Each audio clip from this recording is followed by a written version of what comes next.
You ever wonder why some ideas just stick in your head forever, while others, poof, they're gone the second you hear them? Well, it almost always comes down to one thing: a really good story.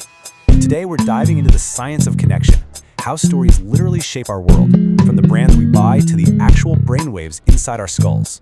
Let's get into it. And we're going to start with a number that, honestly, says it all. 22. Get this. Research shows that a story is a whopping 22 times more memorable than just facts and figures alone. Think about that. It's the difference between hearing a boring statistic and actually feeling an experience. This isn't just a tiny edge, it's a communication superpower. And this really gets to the core of why that number is so huge. See, storytelling isn't just some clever marketing trick somebody made up. No, it taps directly into one of our most basic, most fundamental human needs: the need to belong, to feel connected with other people. Stories are basically the currency of connection, and they have been since, the beginning of time. So if stories are that powerful, who's using them the best? Well, let's take a look at some of the world's most successful brands. You'll see they aren't just selling you a product, they're selling you a narrative, a story that you actually want to be a part of. Take Patagonia, for example.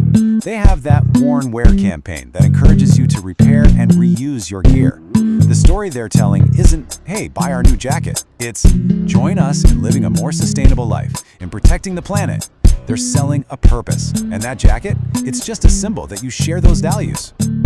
Or think about Lego's Rebuild the World campaign.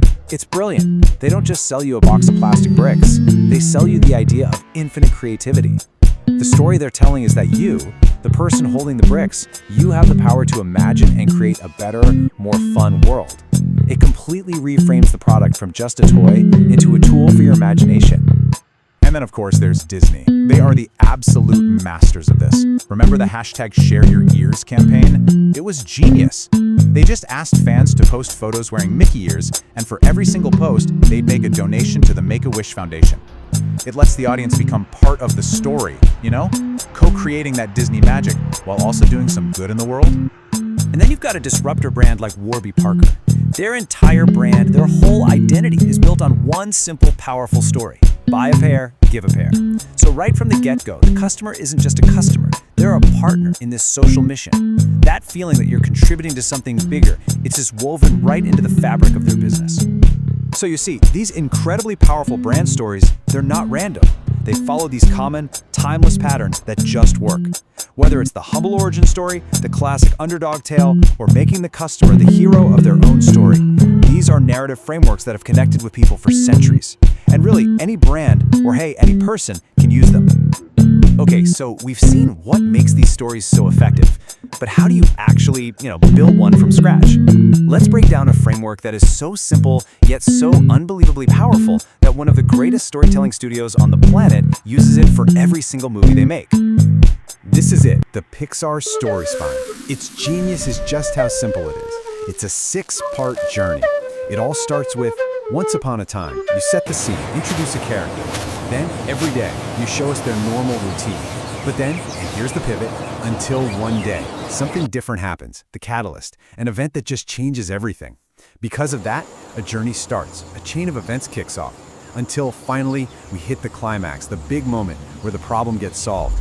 And we end with, and every day after that, we see the new normal, how the character has been transformed. That arc of change is why their stories hit us so hard. Now, telling a great story, or even just following one, it takes a sharp mind. Our brains are basically story processing machines. And that brings us to a really fascinating and pretty controversial question. Can we actively train our brains to be sharper? For years, we've been told that brain games and puzzles can do exactly that. But does the science actually back any of that up? This is really the heart of the debate. On one hand, the idea is super appealing, right? Just like lifting weights makes your muscles stronger, maybe playing a few games a day could strengthen your brain. But is the brain really just like a bicep? Let's see what the evidence says.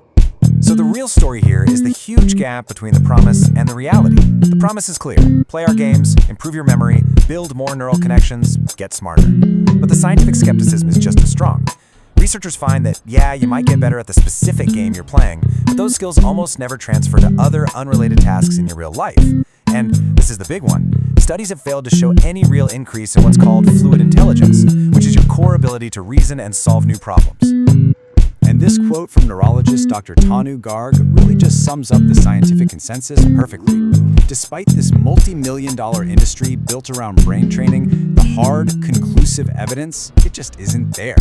Getting really good at a crossword puzzle makes you, well, really good at crossword puzzles. The claims of broader benefits just haven't been proven.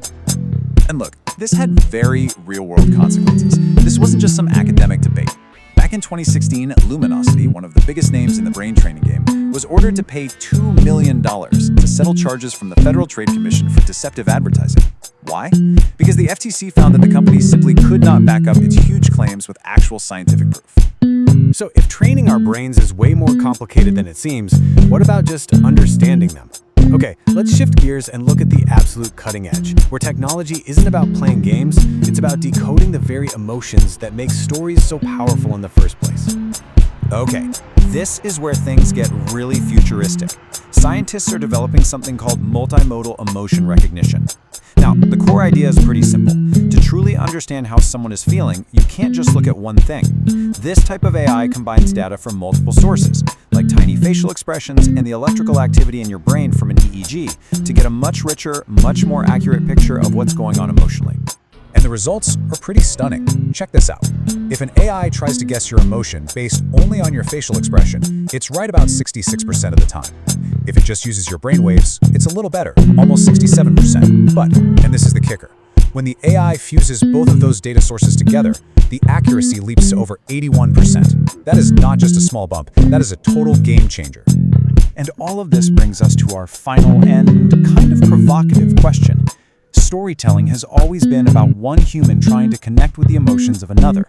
But what happens when technology can literally measure that connection in real time? If an AI can tell exactly when a story is making you feel happy or sad or scared, how is that going to change the way stories are told? Will it lead to perfectly engineered narratives? Or will something essential, something human, get lost in the process? Well, that's a story that's still being written.